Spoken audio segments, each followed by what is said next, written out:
Yes, reka nongere ngusuhuze nkwifurize kugira ibihe byiza mwene datukundwa n'Imana buri hose Imana ikumpera umugisha kandi ukomeze unogerwe n'ibiganiro tugenda tukugezaho by'umwihariko ku butaka bwa Leta Repubulika ya Demokarasi ya Kongo ndetse n'ahandi hagiye hatandukanye ku bikomeje kugenda bivugwa cyane cyane mu mirwano ibitero bikomeje kugenda bigabwa mu mujyi wa Goma. Aka kanya dufite bamwe mu basirikare bakomeye ku cyicaro cyo mu mujyi wa Goma hakomeje kugenda habera imirwano ikomeye bagenda baduha updates zigiye zitandukanye n'ubundi kubiteganye n'imirwano ikomeje kuberayo. Ni byinshi rero tugiye kugarukaho cyane kubikomeje kugenda bivugwa cyane ko isi n'amahanga bari kureba ibitero biri kugabwa mu mujyi wa Goma. Rero dufiteho bagenzi bacu bakomeza kugenda dukurikiranira akantu ku kandi kubikomeje n'ubundi kugenda bivugwa cyane cyane ko mu mirwano yakomeje kubera muri uyu mujyi wa Goma ibitero byongeye kumvikana ndetse bisiga umugani aho inyeshyamba z'umutwe wa M23 zakomeje gukubitwa izakabwana nk'uko bimwe mu bitangazamakuru tugenda dukurikirana umunsi ku wundi bigenda byandika inkuru zitandukanye ndetse bavuga ko imirwano ikomeje kubera ku butaka bwa Kongo ikomeje guhungabanya umutekano ndetse n'abaturage bakomeza kugenda babigwamo. Byose tugenda tubigarukaho ndetse twibaze tuti ese ni igiki kigiye gukurikiraho nyuma y'imirwano n'undi ikomeje kugaragara mu bice bitandukanye bya Leta Repubulika ya Demokarasi ya Kongo, hagiye gukurikiraho iki kugira ngo amahoro agaruke?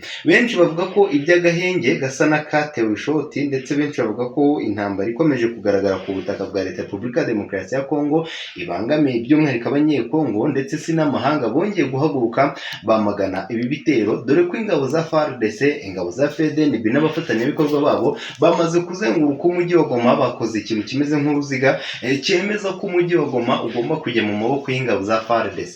Niyo mpamvu umutwe wa M23 uri gusubizwa inyuma mu bice bigiye bitandukanye byo mu burasirazuba bwa Kongo. Benshi bategereje kumenya impamvu ndetse turaza kugaruka ku bikomeje kugenda bivugwa mu bice bitandukanye biri kuberamo imirwano nyuma y'uko isi n'amahanga bari bazi ko hagiye kuba agahenge, ariko ako gahenge ntikigeze gakorwa. Ni nyuma y'uko benshi bavuga bati Ubufaransa bwinjiye muri iki kibazo cyo mu burasirazuba bwa Kongo nyuma y'uko ibibazo by'umutekano mu burasirazuba bwa Kongo bisa n'ibyakomeje kuzamba, aho ingabo z'umutwe wa M23 zafashe iya mbere ziravuga ziti twebwe iby'agahenge tubiteye ishoti, icyo dushyize imbere ni imirwano. Ibi nabyo rero biteza ikibazo. Bimwe mu bitangazamakuru ndi gusoma byitwa Bombe Today, iki kinyamakuru cyanditse inkuru igira iti umujyi wa Goma wagoswe mu buryo bukomeye ndetse ingabo za FARDC ziteguye kuwufata kuri iyi genekerezo y'itariki ya 16 z'ukwezi kwa gatatu 2026. Inkuru iragira iti ingabo z'umutwe wa M23 zagoswe impande zose, zasubijwe inyuma, zashwishwiburijwe mu bice bitandukanye by'umujyi wa Goma ndetse na za Makobora ya kabiri muri Minembwe naho urusaku rw'imbunda nini ndetse n'intoya rukomeje kumvikana. Turagerageza guhamagara mugenzi wacu ku murongo wa telefone twibaze tuti ese ni igiki kigiye gukurikiraho nyuma y'imirwano ikomeye ikomeje kugaragara. Nakoze iminota mike, ngiye gukora iminota 10 yo kubereka uburyo urugamba rumeze, hanyuma tuze guhamagara mugenzi wacu ku murongo wa telefone twibaze tuti ni igiki kigiye gukurikiraho. Icyo ngusaba cya mbere ni ugukanda sabone, ukibuka like, share, comment, ni iby'ingenzi cyane kugira ngo dukomeze tubane mu makuru agenda agaruka ku mirwano ikomeje kugaragara mu burasirazuba bwa Kongo. Aka kanya rero mpagaza kugira ngo mbabwire ibikomeje kubera mu mujyi wa Goma. Ibitero bikomeye by'ingabo za FARDC yakomeje kugaragaza inshuro nyinshi. Mwibuka ko yari yatangaje, yari yaburiye M23 ko itariki ya 15 nigera bazagaba ibitero, kandi aka kanya nibyo bari kwerekana, nibyo bari kugaragaza mu bice bitandukanye bya teritwari ya Masisi. Bakagaragaza drone zikomeje kugenda zigaragara, ndetse ngo izo drone ishusho zifite itandukanye n'iya M23 izi, kuko aka kanya drone iragenda ikagera mu birometero binini byegereye kure. Rero ngo abasirikare ba M23 bakaba bazi ko drone ngo bashobora kwireba mu kirere, nyamara izo drone ntizigaragara, drone zirayihishe cyane mu buryo bugaragara. Rero benshi bakavuga bati kuba izo drone zihishe, kuba izo drone zigaragaza ko ibikorwa byose byagiye bigaragara mu burasirazuba bwa Kongo byagiye bikorwa mu buryo bwa systeme nshyashya ingabo za leta ziri gukora, ndetse no kwerekana umusanzu wabo mu gukomeza n'ubundi kubaka ndetse no kugana imbere kugira birukana abanyamahanga ku butaka bwa Kongo. Ibyo biteza umwuka mubi rero, bituma intambara ikomeza, aho umutwe wa M23 wavuze ko utazemerera uwo ari we wese ushaka gukomeza kuvogera umujyi wa Goma, dore ko yanatanze n'ikirego ikavuga ati twatewe, ibihugu mpuzamahanga muhaguruke. Ariko ugasanga uwo mutego ibihugu mpuzamahanga ntibiwurimo, dore ko M23 ubwo yari yamaze gutangaza ko bamwe mu basirikare bayo bakomeye bamaze kuraswa. Icyo ni ikimenyetso benshi bavuze bati M23 ku mugaragaro yemeje ko uwitwa Lieutenant Colonel W'Ingoma yishwe, ku mugaragaro yemeje ko uwitwa Colonel Madada nawe yamaze guhitanwa muri iki gitero cyagabwe mu mujyi wa Goma kuri iyi genekerezo y'itariki ya 16 z'ukwezi kwa gatatu 2026. Bivugwa ko abasirikare bakomeye b'umutwe wa M23 bongeye kugwa muri iki gitero. Abenshi rero baravuga bati niba inyeshyamba z'umutwe wa M23 zikomeje gutsindwa, kuki mutakwemera ngo mumanike amaboko, mwemere mushyire intwaro hasi, mwemere gutsindwa, ubundi mutange amahoro ku gihugu kitari icyanyu? Ariko wajya ku ruhande rwa M23 nabo bakakubwira ko igihugu cya Leta ya Repubulika ya Demokarasi ya Kongo, umujyi wa Goma ari ubutaka bw'abasekuruza barwaniye ndetse bazakomeza kurwanirira kugira ngo bakomeze batange isomo n'abashaka gukomeza gunyura ikiremwa muntu ko bitazigera bikunda. Cyane cyane ibyo nakubwiraga nti mu mujyi wa Goma n'ubundi haracyagaragara imirwano, ibitero bikomeye bikomeje n'ubundi kugenda byibasira umutwe w'inyeshyamba wa M23. Abasirikare benshi batandukanye bamaze guhunga. Ni update zigenda n'ubundi zigaruka, cyane cyane ku isi n'amahanga bakomeje guhaguruka bavuga bati ese mu by'ukuri iyi mirwano ikomeje kugaragara mu burasirazuba bwa Kongo, abaturage bakomeza guhurura, isi n'amahanga bakomeza kubaza bati ese ni igiki kiri buze gukurikira kugira ngo umutekano bigaruke. Benshi rero bavuga ko uko imirwano igenda ifata indi ntera, cyane cyane ku butaka bwa Leta ya Repubulika ya Demokarasi ya Kongo, ni nako abaturage bavuga bati tugiye gonga tuve mu byabo. Aka kanya ndakubwiza ukuri,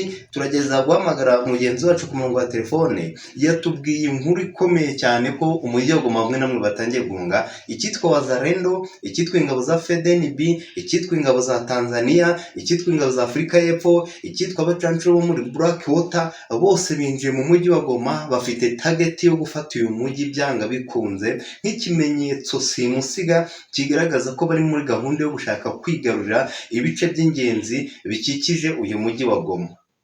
Abantu benshi rero baravuga bati kuva ibi byose byaba, kuva isi yose yahaguruka, abantu benshi batangira gutangaza amakuru atandukanye y'urugamba, bavuga ku bijyanye n'intambara n'undi ikomeje kubera mu mujyi wa Goma, ibitero bikomeje kugaragara. Benshi bavuga ko ibi bitero uko bigenda byisukiranya umunsi ku wundi biri guteza ikibazo, biri guteza icyugazi cyane kuri izi nyeshyamba z'umutwe wa M23, ku buryo ngo bashaka kuzikorera icyo twakwita operation militaire yo kwigarura ibice byose Leta ya Kongo ifite, byose bakabigira ibyabyo, ndetse M23 bakayikura muri ibyo bice. Ese birashoboka cyangwa ntibishoboka? Twandikira muri comment tubwire uko kubyumva. Ariko icy'ingenzi cya mbere no gukanda like, twereke ko turi kumwe, like nyinshi byibamwe mugerageze tugereke nka 200, ubundi dukomeze tugende tubaha update zigiye zitandukanye ndetse na share nyinshi. Muri aka kanya nyemera tujye no mu bice bya Masisi ndetse na teritwari ya Minembwe no mu bindi bice bitandukanye, no muri Makubra kabiri. Muri Minembwe kandi hamaze iminsi havuga ibitero, hamaze iminsi namwe mubyumva ko intambara muri Minembwe ikomeje gufata indi ntera, abaturage bakomeza kugenda basaba ibihugu mpuzamahanga kugira icyo bikora kugira ngo umutekano bigaruke. Ariko benshi bavuga ko uko imirwano igenda ifata indi ntera, cyane cyane ku butaka bwa Leta ya Repubulika ya Demokarasi ya Kongo, ni nako abaturage bagenda bahura n'ibizazane.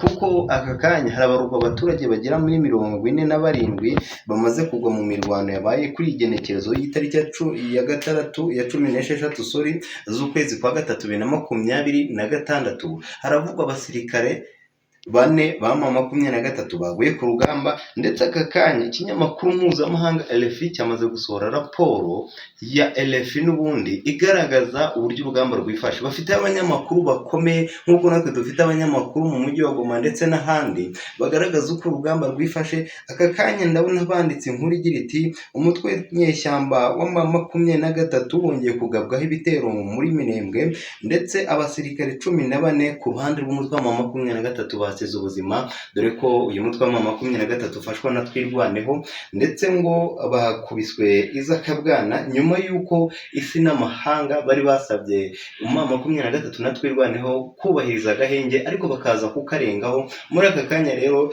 bikaba ngombwa ko imirwano ikomeza gusakiranya impande zombi. Muri aka kanya haravugwa n'izindi mbohe zigera kuri 400, imbohe 400 zose zafashwe. Imbohe 400 za M23 zafashwe muri Minembwe, ndetse bikavugwa ko iyi Minembwe yongeye kugabwaho ibitero bikomeye n'indege zo mu bwoko bwa drone zagabye mu bice bitandukanye bya Vizi, ndetse bikavugwa ko inyeshyamba z'umutwe wa M23 zongeye guhura n'uruva gusenya amahanga n'isi muri rusange, byongeye guhaguruka bisaba M23 guhagarika imirwano, dore ko ari amakuru avuga ko abasirikare babo na Twirwaneho bahunze nyuma y'uko imbohe zaje kugaragazwa na FARDC mu mujyi wa Goma ko zacakiwe. Ese M23 yiratangaza iki kuri ibi?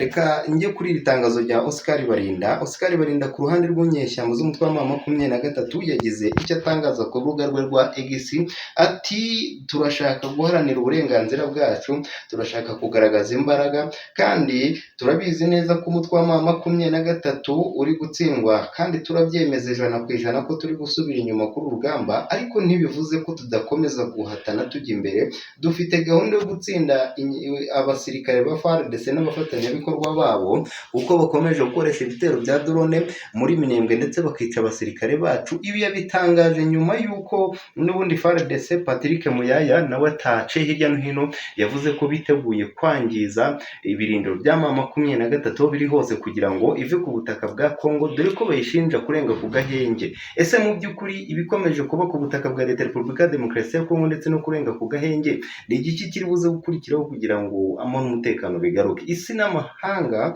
abakomeza gutangaza ko ibyangijwe cyane cyane muri iyi mirwano bibarirwa mu magana, nyuma y'uko ingabo za FARDC n'abafatanyabikorwa babo n'ubundi bakomeje kugaragaza ko icyitwa imirwano ari cyo bashyize imbere kuruta ibiganiro. Iki nacyo rero abenshi bakigaruka bavuga ati uko byagenda kose imirwano kuyishyira imbaraga cyangwa se gufata imirwano akaba ariyo bashyira imbaraga kuruta ibiganiro, ni ikigaragaza ko ino ntambwe itazigira irangira. Kandi mwibuke ko ibihugu byamatse ibihugu byishakira indonke ku butaka bwa Kongo, byishakira gukomeza kwirira kuruta ibindi byose. Isi n'amahanga rero tugana no ku musozo, biragaragaza ko imirwano ikomeje kubera ku butaka bwa Leta Repubulika Demokarasi ya Kongo, icyitwa amahoro, icyitwa gushakisha icyatuma amahoro n'umutekano bigaruka ku butaka bwa Kongo, impande zombi ntizibikozwa, ahubwo haharanirwa gukomeza kurwana bajya imbere kuruta ibindi. Ibi rero bije nyuma y'uko n'ubundi imirwano yakomeje kugaragara ku butaka bwa Leta Repubulika Demokarasi ya Kongo,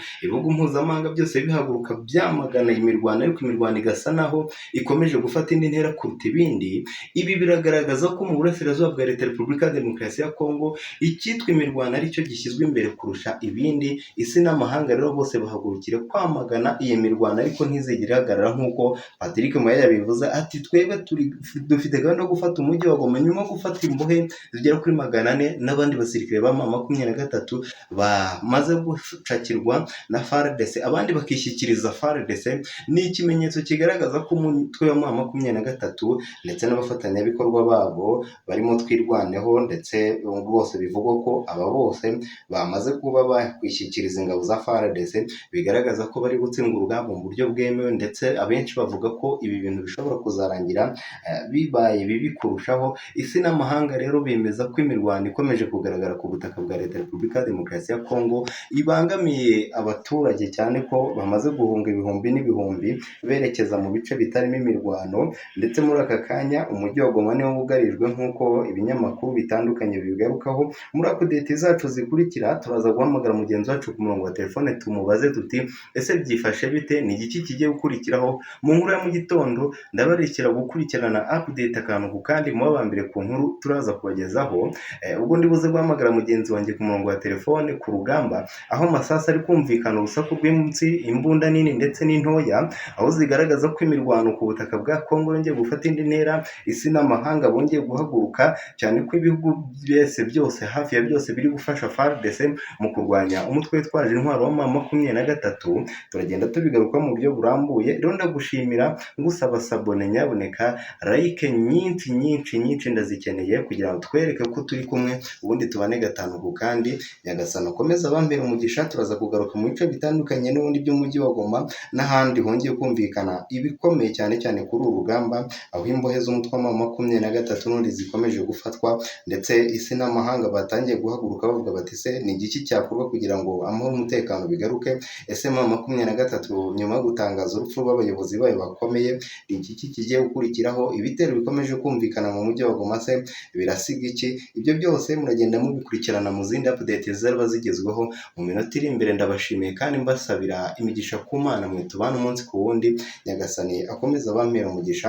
Ubwo update n'iminota iri imbere tugaruka n'ubundi kubikomeje kugenda bivugwa cyane ko dore urugamba ku butaka bwa Kongo rurakomeje. Nyagasani akomeza abane namwe.